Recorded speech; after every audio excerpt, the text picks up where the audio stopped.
So, good afternoon, everybody. My name is Cao Jin.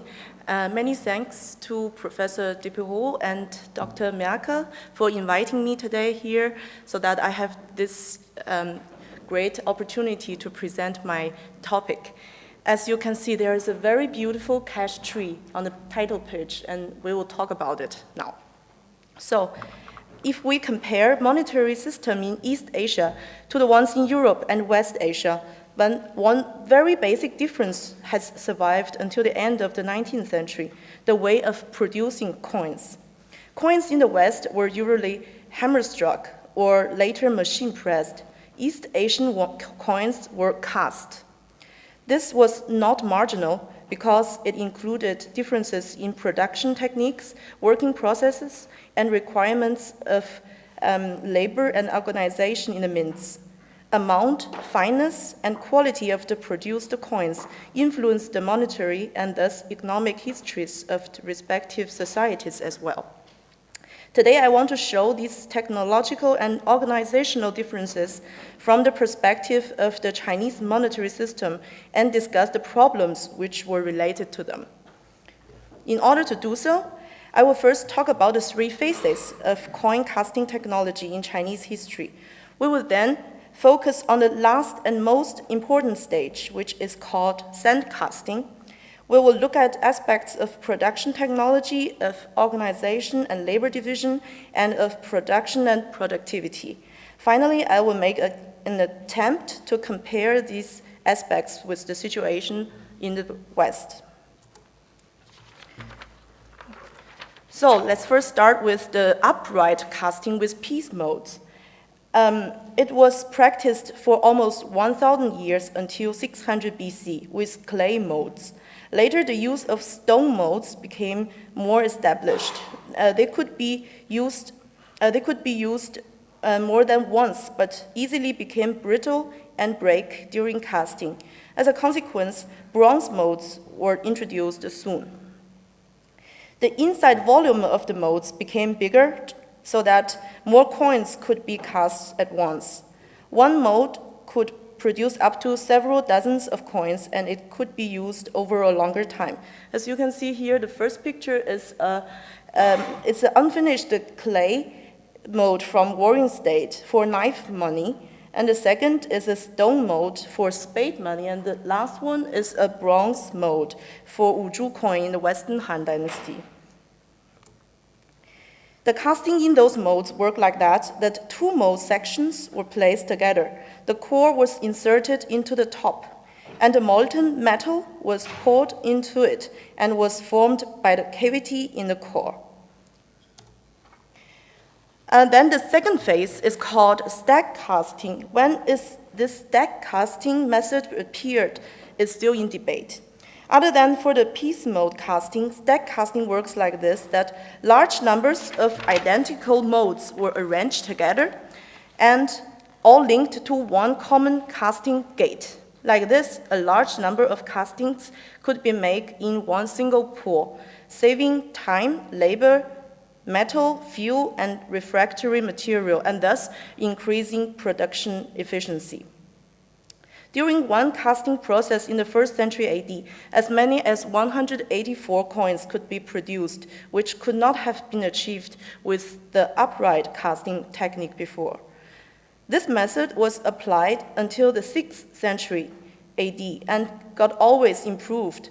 According to a simulation experiment carried out in 2004, during one casting process, 480 coins could be produced.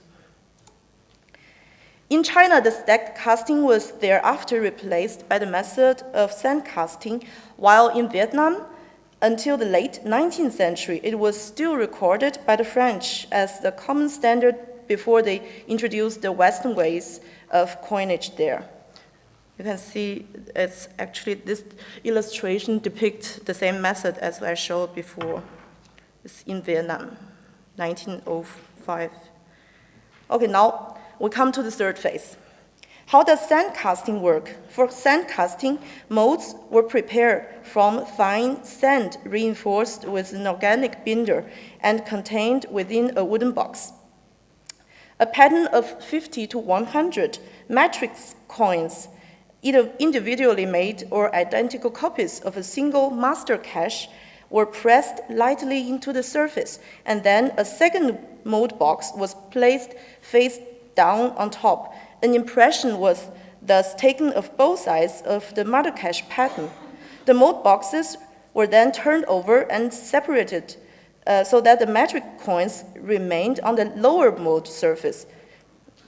A fresh mode box was then laid on this, and then again the pair was turned and separated. That is also why the sand casting method is also called turning sand method.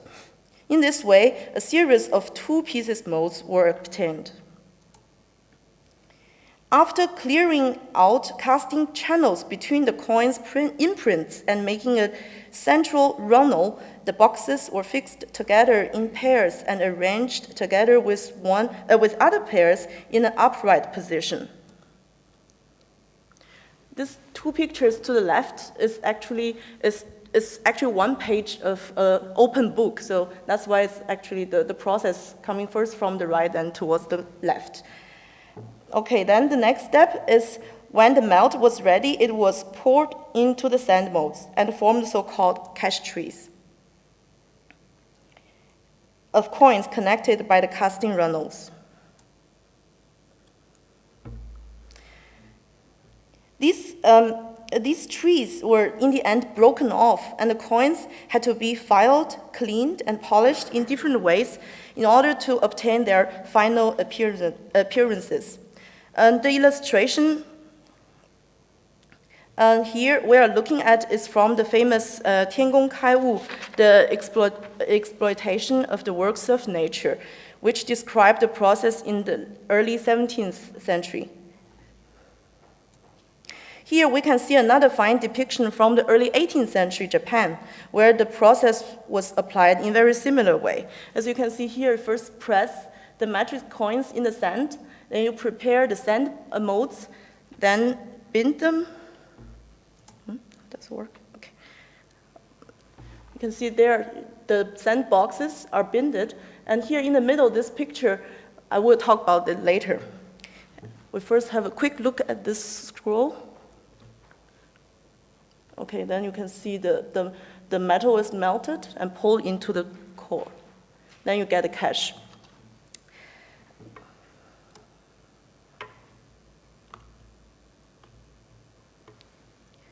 During the Song period, from the 10th century onward, sand casting began to be generally applied for minting in China. The Da Ye Fu, the Rhapsody of the Great Smelting, provides us with the earliest, vivid, and most detailed description of the sand casting method during the Song dynasty. We can have a quick reading of this poem. It's very good translated. When the black and turbid smoke is exhausted, yellow smoke comes next. And when the yellow and white smoke is exhausted, blue-green smoke follows. Then the melt flows swiftly into the casting ladle, and the sand molds are prepared through the imprint of the matrix coins. The coin trees are broken, luo luo, and the coins appears on a stick, ling ling. The squeaking noise of a wind-driven wheel, they are polished. With the crunching sound of a water wheel, they are rolled. They are wiped clean with a silk net and scrubbed with grain chaff. Margin and hole form a complete contour, firm, lustrous, fine, and tight. The legend is vigorous like silver hook calligraphy, the color brilliant like jade. So it's really lucky we have this poem in this early time period to depict this kind of sand casting method. And the so-called, first I need to say this sand casting method was used for bronze as well as for iron coins. It's a particularity of the Song dynasty, this iron coin. The so-called silver hook calligraphy was regarded as a manifestation of highest minting culture. The design and carving of matrix coin faces as an elaborate art.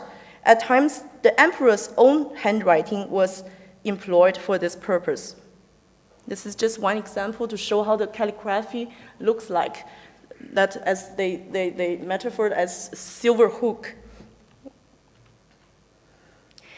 Wiping the clothes with a silk net was not mentioned by any later Chinese sources, but survived in that Japanese scroll, as we can see this 18th scroll here. This is the picture of wiping with silk net.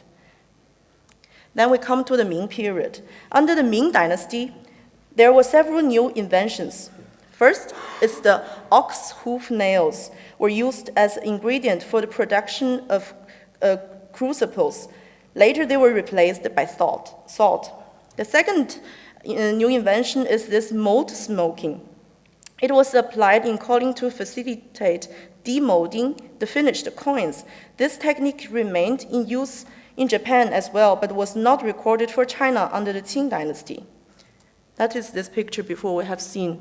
That is this mold smoking. The next change will be during the Jiajing reign period. Rims of coins were polished by using lathes. These so-called milled rim with round and smooth rims were highly appreciated.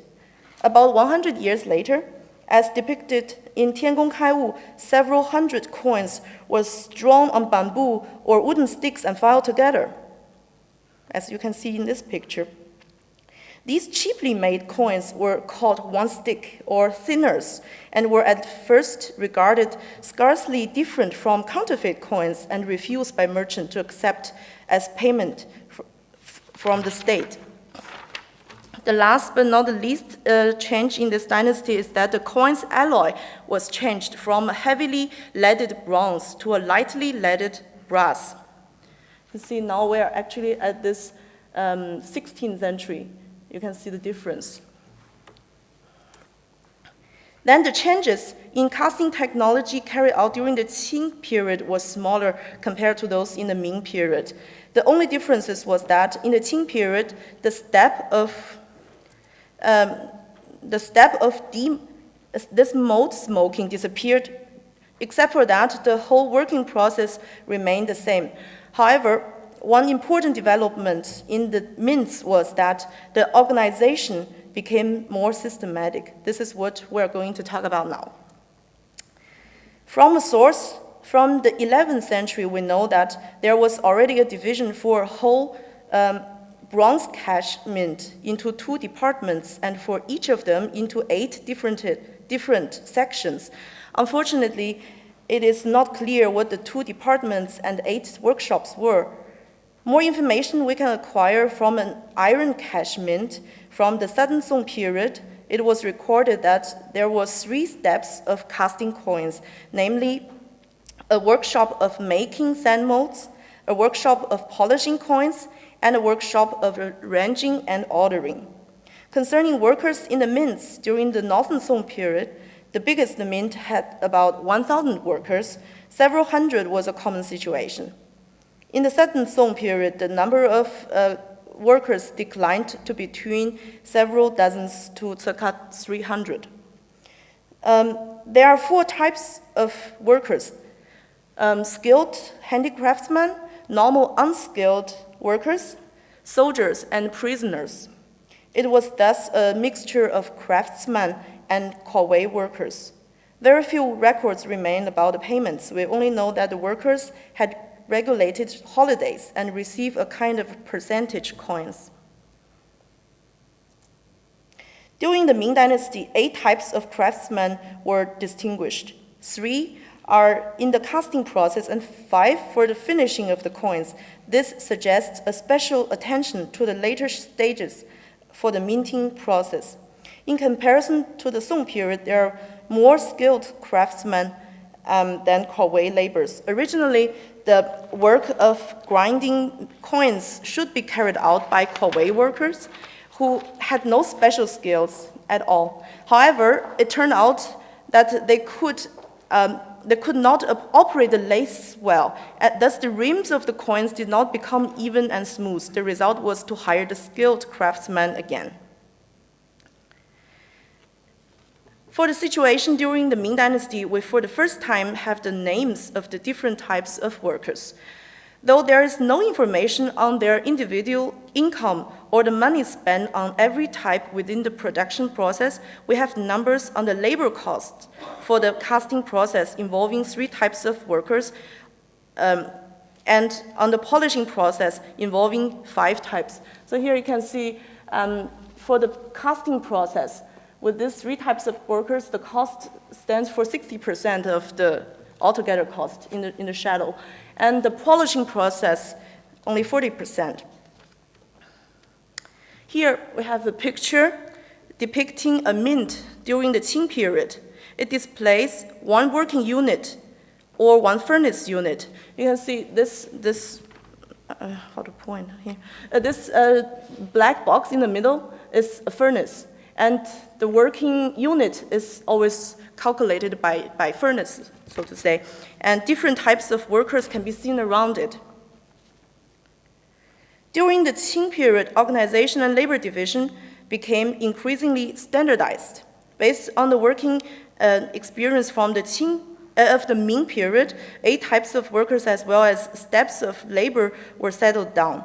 The graph displays again the labor cost for the different types of workers in relation to each other. In comparison to the situation of the Ming period, it can be seen that a relatively somewhat higher percentage of work power was used on polishing than casting. This is, however, not entirely clear because the role of here this miscellaneous workers is unknown. However, this labor division only reflects the standard regulation of the empire. Nonetheless, while still basing on this regulation, each provincial mint might have operated and further diversified its processes differently. For example, in the provincial mint in Guangxi, there were 10 types of craftsmen, and in the provincial mint in Zhejiang, the number of categories even reached 22. As to the quantity of craftsmen in the mint, work was organized in furnace units, as we have said. 1 furnace unit employed about 20 to 50 workers, and 1 mint could have up to 40 or even more furnaces units. The number of the workers reached up to 3,000 in the Baoquanju mint in Beijing, the largest during the Qing period. Here we have the highest known coin production numbers of important Chinese dynasties. As we can see, there are peaks during the time of Song dynasty and the last Qing dynasty. In order to estimate the efficiency of minting operation, applying certain technologies at certain times, data concerning the productivity in relation to the individual mint worker are of particular interest. As a matter of fact, it always needs to be considered that the underlying calculation may be based on very different standards, especially concerning the types of coins and the types of workers to be counted into the statistics. These data are thus only valuable to provide a general idea of the range of productivity and cannot be used as an indicator for actual development. And interestingly, since the mid-Ming period, no similar written sources on productivity per craftsman per day can be found. Instead, productivity was calculated per Mao, which means casting period, which shows that minting was more regarded as a collective task than one craftsman's individual performance. Considering the economic efficiency of minting, the ratio of manufacturing costs in relation to overall production costs of coins seem to be a very suitable indicator. Range and average of this ratio is minimum 9.77% to maximum 22% and averagely more than 15% show that expenses created by process of casting raw mint metal into copper money were remarkable. And of course, only if the state was able to have a coin circulate at a value which exceed costs of procuring mint metal plus this manufacturing cost, it could hope to gain profit from its issue. This was naturally easier to achieve for precious gold or silver coins, where this ratio was only between something lower than 5% in the West. For Western copper coins, figures could be more favorable than in China, but could also easily reach close to 20%. A comparison of this manufacturing cost ratio between different times and place is, however, already difficult inside of Europe, because the copper price and the value of the produced coins could at any time and place vary greatly. Another factor accounting for the incomparability of the ratio was the unique importance lasting on the production of copper coins in China, because it was the only state-sanctioned currency, while in Europe and American copper money was only produced to supplement a currency system largely based on silver and gold. Though striking or pressing instead of casting copper coins may have been somewhat cheaper before greater technological improvements were made in the West towards the end of the 19th century, this difference did not appear to be very obvious. One aspect which is easier and clearer to evaluate than the casting cost ratio is the protection against forgery. Without going further into specific details of the also very complex system of coin production through striking or later pressing in the West, it can be generally said that it required more expertise and specialized handicraft skills than the Chinese one. One point where this becomes obvious is the role of the die and its engraver. European coins could not directly be reproduced by using common circulating coins as a model. This was much different in the Chinese case. The counterfeiter only needed several original coins of good quality, several sand molds, and a facility for melting down metal. Then he could already start producing counterfeit cash.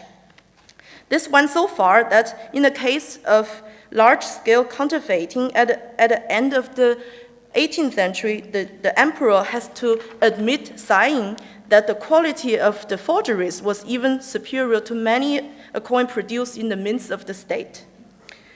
The Chinese mint tried to compensate this lack by paying special attention to techniques of finishing, which were applied after the casting process and at different times included different procedures like filing, polishing, lathing, lacquering, and so on, hoping that the counterfeiter, in search of quick gains, would refrain from these efforts. The result was that, in addition to the already very labor-consuming casting, many other working stages became necessary, which prolonged the production process and led to raising costs and a falling productivity.